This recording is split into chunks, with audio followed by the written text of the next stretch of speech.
পরিস্থিতি নিয়ন্ত্রণে গোপালগঞ্জে কারফিউ জারি করা হয়েছে, দেয়া হয়েছে 144 ধারা।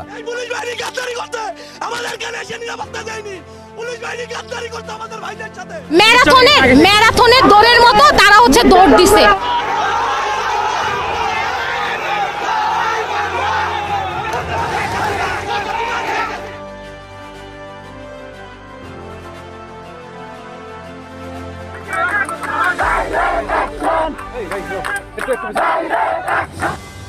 এ যেন এক নতুন অধ্যায় শুরু করেছে আওয়ামী লীগ ও ছাত্রলীগের নেতাকর্মীরা।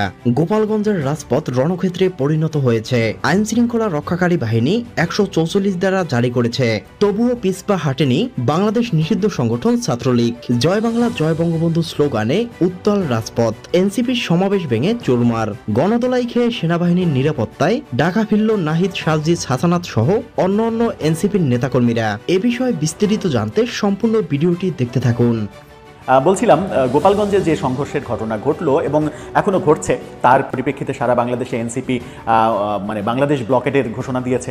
সারা বাংলাদেশ অচল করে দেবে তারা, সারা বাংলাদেশের সমস্ত যোগাযোগ ব্যবস্থা বিচ্ছিন্ন হয়ে যাবে, এরকম ঘোষণা দিয়েছে। ঢাকায় আমরা শাহবাগে বেশ কয়েকজন, একেবারে ব্যাপক সংখ্যক, হয়তো 150-200 ছাত্রছাত্রীর একটা ব্লকেটের ভিডিও দেখেছি, তারা ব্লকেট করছে সেখানে। সেরকম ঘটনা সারা বাংলাদেশেই ঘটানোর ঘোষণা দিয়েছে। আবার এনসিপির আহ্বায়ক সন্ধ্যার কিছুক্ষণ আগে এই ঘোষণাও দিয়েছেন যে না, রাস্তা ব্লকেট করা যাবে না, রাজপথের একপাশে তোমরা অবস্থান করো। এরকম নানা রকমের ব্যাপার স্যাপার, নানা রকমের নাটক সিনেমা আমরা দেখছি।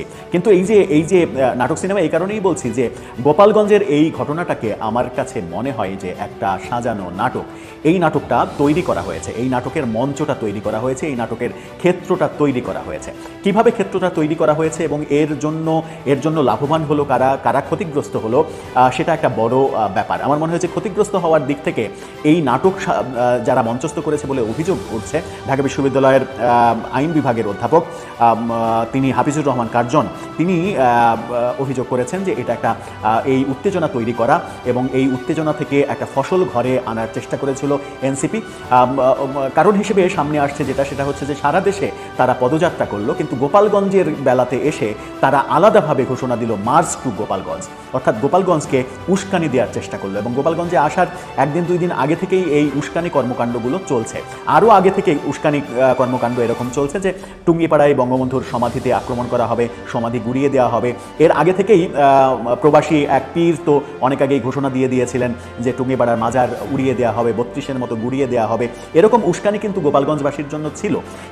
এই উস্কানি দিয়ে গোপালগঞ্জের বাসী, গোপালগঞ্জে বাংলাদেশে একমাত্র জেলা। এর আগে যখন আমরা বিএনপি ক্ষমতায় ছিল তখন দেখেছি বগুড়া মানেই বিএনপি, আওয়ামী লীগ যখন ক্ষমতায় কিংবা আওয়ামী লীগ ক্ষমতায় না থাকা অবস্থাতেও গোপালগঞ্জ মানেই আওয়ামী লীগ, এটা আমরা জানি। কিন্তু যখন আমরা জানি যে এখানে নির্দিষ্ট সাইনবোর্ডের মানুষই বেশিরভাগ, 95% মানুষই নির্দিষ্ট সাইনবোর্ডের মানুষ, সেখানে এই ধরনের উস্কানি না দিলেই কি হতো না? এই মানে পদযাত্রা, যে জুলাই পদযাত্রা, সুন্দর একটা কর্মসূচি, সেই জুলাই পদযাত্রা এখানে এসে মার্চ টু গোপালগঞ্জ ঘোষণা না দিলে হতো না? উস্কানি না দিলে হতো না? উস্কানি দিয়ে খেপিয়ে না তুললে কি হতো না? সেটা একটা বড় প্রশ্ন। তাতে করে হলো কি যে গোপালগঞ্জবাসীকে খেপিয়ে তোলা হলো, গোপালগঞ্জবাসীকে খেপিয়ে উঠলো এবং উদ্দেশ্য ছিল যে গোপালগঞ্জবাসীকে খেপিয়ে তোলা। প্রফেসর কার্জনের ভাষ্যমতে এরকম যে খেপিয়ে তোলা এবং খেপানোর মাঝে একটা বিশৃঙ্খলা তৈরি করা এবং এই বিশৃঙ্খলার মাধ্যমে রাজনৈতিক ফায়দা হাসিল করা, যে এই বিশৃঙ্খলাটা যেন সারা দেশে ছড়িয়ে পড়ে। সারা দেশে ছড়িয়ে পড়ার মাধ্যমে যেটা হবে সেটা হচ্ছে যে সারা দেশে বিশৃঙ্খল পরিস্থিতি তৈরি হলে খুব সহজেই নির্বাচনটাকে পিছিয়ে দেওয়া যাবে, যেটা মূল উদ্দেশ্য, যে নির্বাচন যে কোনো মূল্যে পেছাতে হবে।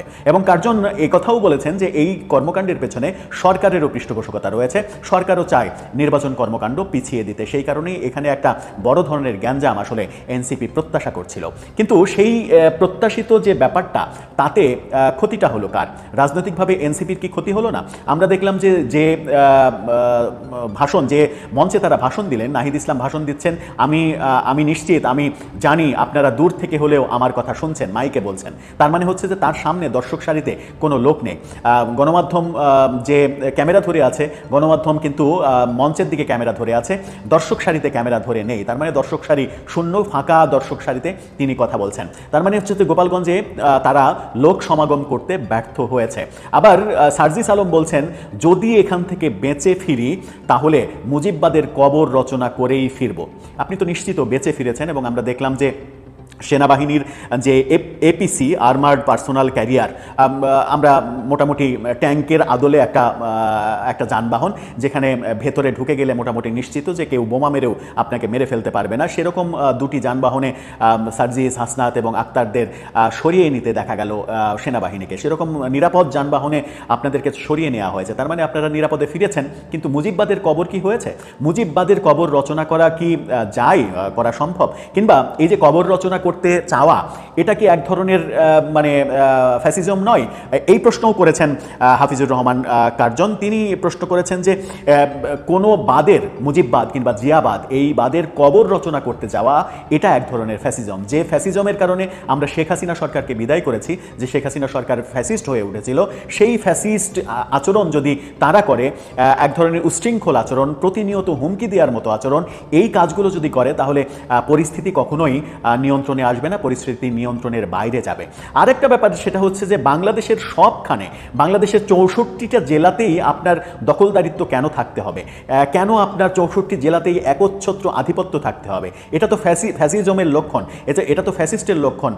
যারা ফ্যাসিস্ট তারা এরকম আচরণ করে যে আমরা সবখানে দখল করব, সব জায়গা দখল করব, কোনো জায়গা আমাদের দখলদারিত্বের বাইরে থাকবে না। আপনারা যদি সুস্থ রাজনীতিই করতে চাইতেন, তাহলে অন্তত আপাতত কিছুদিন, যতদিন পর্যন্ত আপনারা রাজনৈতিক ক্ষমতা অর্জন করতে পারছেন না, রাজনৈতিকভাবে স্ট্রং হতে পারছেন না, যতদিন পর্যন্ত আপনারা রাষ্ট্র ক্ষমতায় যেতে পারছেন না, ততদিন পর্যন্ত গোপালগঞ্জ নিয়ে এত বেশি চুলকানি দেখানোর তো কোনো কারণ ছিল না। গোপালগঞ্জ ব্যাপারটা মাথায় থেকে মাইনাস করতেন, বাস্তবতা মেনে নিতেন। বাস্তবতা মেনে না নিয়ে যেটা হলো, একটা উশৃঙ্খল পরিবেশ তৈরি করা হলো, এবং এই উশৃঙ্খল পরিবেশ তৈরি করতে গিয়ে যেটা করা হলো, সেটা হচ্ছে পক্ষান্তরে কি আওয়ামী লীগের লাভ করে দেওয়া হলো না? যে আওয়ামী লীগকে আমরা মাথাচাড়া দিয়ে উঠতে দিতে চাই না, যে আওয়ামী লীগকে আমরা দমিয়ে রাখতে চাই, আমরা কোনোভাবেই আওয়ামী লীগের উত্থান আর মেনে নিতে চাই না। যে আওয়ামী লীগকে নানাভাবে, আওয়ামী লীগের কর্মকাণ্ড নিষিদ্ধ করা হয়েছে, নিবন্ধন স্থগিত করা হয়েছে, আওয়ামী লীগকে কোনোভাবে কথা বলতে দেওয়া হচ্ছে না, এটাই যখন চাই যে আওয়ামী লীগ কোনোভাবেই যেন মাথা উঁচু করে দাঁড়াতে না পারে, তখন গোপালগঞ্জে এই ঘটনা, যে ঘটনা আজকে ঘটলো, তাতে করে কি সারা বাংলাদেশের আওয়ামী লীগ এক ধরনের ফুয়েল পেয়ে গেল না? যে সারা বাংলাদেশের আওয়ামী লীগ এখান থেকে উজ্জীবিত হয়ে যদি যায়, তাহলে সেটা কি আপনাদের জন্য একটা বড় ধরনের অশনি সংকেত হয়ে যাবে না? এই গোপালগঞ্জের ব্যাপারটা নিয়ে যদি সারা বাংলাদেশের আওয়ামী লীগ মনে করে যে গোপালগঞ্জ যদি পারে, তাহলে আমরা কেন পারবো না, এরকম অবস্থা যদি হয়, তাহলে সারা বাংলাদেশের আইন শৃঙ্খলার পরিস্থিতি কি কন্ট্রোল করা সম্ভব হবে? কন্ট্রোল করা সম্ভব হবে না। তার মানে হচ্ছে যে পরোক্ষভাবে আপনি আওয়ামী লীগেরই লাভ করে দিলেন, নিজেদের রাজনৈতিক ক্ষতি ডেকে আনলেন। কারণ একটা ভিডিও ছড়িয়ে পড়েছে যে ওই যে ট্যাঙ্কের মধ্যে ঢুকে আপনারা নিরাপদে সরে আসছেন, সেটাকে আওয়ামী লীগের লোকজন কিন্তু প্রচার করছে যে সেনাবাহিনীর ট্যাঙ্কে চড়ে সার্জিস, হাসনাতদের পলায়ন। এরকম প্রচার তো আপনাদের জন্য খুব একটা সম্মানজনক না, আপনাদের জন্য এটা অসম্মানজনক। এই অসম্মানজনক কর্মকাণ্ডগুলো আমার মনে হয় যে না করাই উচিত। আরেকটা ব্যাপার যেটা ভয়াবহ, সেটা হচ্ছে যে সবথেকে বেশি ক্ষতি হলো বোধহয় এই আজকের ঘটনায় সেনাবাহিনীর ভাবমূর্তি অনেকখানি ক্ষুণ্ণ হয়েছে। কারণ বেশ কিছু ছবি, ভিডিও ছড়িয়ে পড়েছে যেটা সেনাবাহিনীর ভাবমূর্তি নষ্ট করবে। হয়তো সেনাবাহিনী ইচ্ছাকৃত সেটা করেনি, পরিস্থিতি দমানোর জন্য করেছে। যেমন সরাসরি গুলি করতে বলার নির্দেশ, সরাসরি গুলি করা, একজন নিস্তেজ দেহ, তাকে মারা হয়েছে, মাটিতে পড়ে আছে, তারপরেও সেটাকে বুট দিয়ে আঘাত করা, এরকম ভিডিও, এরকম ছবি যখন ছড়িয়ে পড়ে, তখন কিন্তু আপনাদের জন্যই সেনাবাহিনীর সম্মান ক্ষুণ্ণ হয়। আপনাদের জন্য, আপনাদের মতো এখনও যারা নিবন্ধন পায়নি, নিবন্ধনের আবেদন করে প্রথম বাছাইয়ে যারা ফেল করেছে, যাদের নিবন্ধন এখনও নিশ্চিত নয়, তাদের মতো একটা রাজনৈতিক দলের জন্য সেনাবাহিনীর ভাবমূর্তি যদি ক্ষুণ্ণ হয়, সেটা বাংলাদেশের জন্য বড় একটা বিপদের বাণী। আবার এই ঘটনার পরিপ্রেক্ষিতে সরকার একটা বিজ্ঞপ্তি দিয়েছে। সরকারের সামাজিক যোগাযোগ মাধ্যমের পেজে তারা ইংরেজিতে একটা বিবৃতি দিয়েছে। সেই বিবৃতিতে তারা বলেছে, গোপালগঞ্জে সহিংসতার ঘটনাকে কোনোভাবেই সমর্থন করা যায় না। 1 বছর আগে শুরু হওয়া তাদের বিপ্লবী আন্দোলনের বার্ষিকী উপলক্ষে শান্তিপূর্ণভাবে সমাবেশ করার চেষ্টায় তরুণ নাগরিকদের বাধা দেওয়া তাদের মৌলিক অধিকার লঙ্ঘনের একটা লজ্জাজনক উদাহরণ। অবশ্যই এটা ঠিক। এনসিপি, পুলিশ ও সংবাদ মাধ্যমের সদস্যরা এই নৃশংস হামলার শিকার হয়েছেন। তাদের গাড়ি ভাঙচুর করা হয়েছে এবং অনেককে শারীরিকভাবে আঘাত করা হয়েছে। অভিযোগ অনুসারে নিষিদ্ধ ঘোষিত ছাত্রলীগ ও আওয়ামী লীগ কর্মীরা এই বর্বরতা চালিয়েছে, এজন্য তাদের শাস্তি পেতেই হবে। সরকারের বিবৃতি লক্ষ্য করুন। সরকার অভিযোগ অনুসারে বিবৃতি দিচ্ছে, তার মানে সরকারের কাছে তথ্য প্রমাণ এগুলো কোনো ব্যাপার না। সরকার অভিযোগের ভিত্তিতে সেটা বিবৃতিতে আনছে এবং বিবৃতিতে বলছে তাদের শাস্তি পেতেই হবে। সরকার কিন্তু তথ্য প্রমাণের ভিত্তিতে বলছে না। তার মানে হচ্ছে যে সরকারও এক ধরনের মানে কিংকর্তব্য বিমূঢ় অবস্থায় চলে গেছে, যে কোন পরিস্থিতিতে কি কথা বলতে হয়, কোন ভাষা ব্যবহার করতে হয়, কোন ভাষা সমীচীন সেগুলো বোঝার মতো, ভাবার মতো বিজ্ঞ প্রাজ্ঞ মানুষগুলো কি সরকারে নেই? এটা একটা বড় বিষয়। অভিযোগের ভিত্তিতে আপনি সিদ্ধান্ত নিয়ে ফেলছেন যে তাদের একেবারে শায়েস্তা করতে হবে, তাদের শাস্তি পেতেই হবে। আপনার উচিত আপনার আইন শৃঙ্খলা রক্ষাকারী বাহিনী দিয়ে তথ্য প্রমাণ দিয়ে যারা দোষী তাদেরকে আইনের আওতায় আনায়। অভিযোগের ভিত্তিতে আপনি কোনো কিছু করতে পারবেন না, তাও আবার অন্যের তোলা অভিযোগের ভিত্তিতে। হামলাকারীদের দ্রুত চিহ্নিত করে তাদের সম্পূর্ণ জবাবদিহিতার আওতায় আনতে হবে। বাংলাদেশের কোনো নাগরিকের বিরুদ্ধে এমন সহিংসতার স্থান নেই। ভালো কথা। আমরা সেনাবাহিনী ও পুলিশের তাৎক্ষণিক হস্তক্ষেপের প্রশংসা করি এবং যে শিক্ষার্থী ও সাধারণ মানুষ এসব হুমকি ও ভয়ভীতির মধ্যেও সাহসিকতা ও দৃঢ়তা নিয়ে তাদের সমাবেশ চালিয়ে গেছেন, তাদের প্রতি কৃতজ্ঞতা প্রকাশ করি। এটা কি সরকারের ভাষা হতে পারে?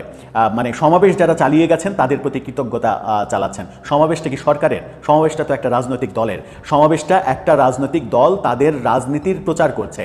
এটা এই সমাবেশটা আবার এই ব্যানারেও না যে জুলাই আন্দোলনের বার্ষিকী পালন করা, সেই আন্দোলনের স্মৃতির প্রতি স্মরণ করে সর্বদলীয় যে ব্যাপার সেটাও না। একটা নির্দিষ্ট রাজনৈতিক দলের আয়োজন, একটি রাজনৈতিক দলের আয়োজনটা ব্যর্থ হলো না সফল হলো, সেখানে সরকারের ভাবনা, সরকারের বিবৃতি এটা তো মাথায় আসলো না। সর্বদলীয় ব্যাপার, সামগ্রিক ব্যাপার কিংবা সরকারি আয়োজন সেটা যদি হতো তাহলে ব্যাপারটা হতো। কিন্তু এটা তো এনসিপির 1 তারিখ থেকে এনসিপির সারা দেশে মুভমেন্ট শুরু করেছে, তাদের রাজনৈতিক মুভমেন্ট। এনসিপি রাজনীতি গুছিয়ে আনার চেষ্টা করছে। এটার সঙ্গে তো মানে সরকারের কোনো সম্পর্ক থাকতে পারে না। সরকার কি সব কিছু গুলিয়ে ফেলছে? এত অল্পতেই সরকার যদি সব কিছু গুলিয়ে ফেলে তাহলে তো মুশকিল। এরপরে তারা লাস্টে বলছে এই বর্বরতার জন্য যারা দায়ী তারা বিচার থেকে রেহাই পাবে না। এটা স্পষ্ট বলা হচ্ছে। আমাদের দেশে সহিংসতার কোনো স্থান নেই, ন্যায় বিচার নিশ্চিত করা হবে। এটা খুবই ভালো কথা। যারা দায়ী তাদের বিচার করা হবে, তাদের বিচারের মুখোমুখি করা হবে, কাঠগড়ায় তোলা হোক, সেটা ঠিক আছে। কিন্তু এই বিবৃতিতে এই কথা বলা হলো না যে এই যে ঘটনা সারা দিনব্যাপী যে ঘটনাটা ঘটলো, সেই ঘটনায় কতজন আহত হয়েছে, কতজন নিহত হয়েছে, সেই পরিসংখ্যানটা যদি সরকারের বিবৃতিতে থাকতো তাহলে আমরা অন্তত বলতে পারতাম যে এতজন জালিম নিহত হয়েছে কিংবা এতজন ভালো মানুষ শহীদ হয়েছে। এই তথ্যগুলো যদি এই বিবৃতিতে উঠে আসতো তাহলে প্রকৃত চিত্র আমরা দেখতে পেতাম। এর আগে রাজনৈতিক সরকারের আমলে বিটিভির সংবাদকে কেন্দ্র করে আমরা যে প্রচারণা দেখেছি যে ওখানে বাতাবি লেবুর বাম্পার ফলন হয়, যা কিছুই ঘটুক সব কিছুই ভালো হয়। এখনও যদি ওই রাজনৈতিক সরকারের মতোই সরকারের বিবৃতি, সরকারের কথা, সরকারের অবস্থান এবং সরকারি সমর্থক টেলিভিশন চ্যানেলগুলোর অবস্থান ওই বাতাবি লেবুর বাম্পার ফলনের মতোই হয়, তাহলে এর চাইতে হতাশার আর কিছু হতে পারে না। আর সব কিছু মিলিয়ে শেষ বেলায় বলা যেতে পারে যে যদি সত্যি এই উস্কানি দিয়ে গোপালগঞ্জকে উত্তেজিত করার লক্ষ্যই থেকে থাকে তাহলে সেই লক্ষ্যটা বাংলাদেশের জন্য খুব একটা শুভ লক্ষণ নয়, বাংলাদেশের জন্য খুবই বড় হুমকির কারণ উত্তেজনা তৈরি করে রাজনৈতিক ফায়দা হাসিল করা এটা কুরাজনীতি, এটা সনাতন রাজনীতি, এটা পুরনো রাজনীতি। আমরা নতুন রাজনীতি দেখতে চাই, নতুন বন্দোবস্ত দেখতে চাই, যেখানে কেউ কাউকে উত্তেজিত করবে না, কেউ কারো কবর রচনা করবে না, করতে চাইবে না। সবার স্বাধীনতা থাকবে, অধিকার থাকবে। জনগণ যাদের পক্ষে থাকবে তারা টিকে থাকবে, যাদের বিপক্ষে চলে যাবে তারা আস্থা করে চলে যাবে, হারিয়ে যাবে। এটাই যেন বাস্তবতা হয়। দর্শক, আপনার মতামত জানিয়ে লিখতে পারেন আমাদের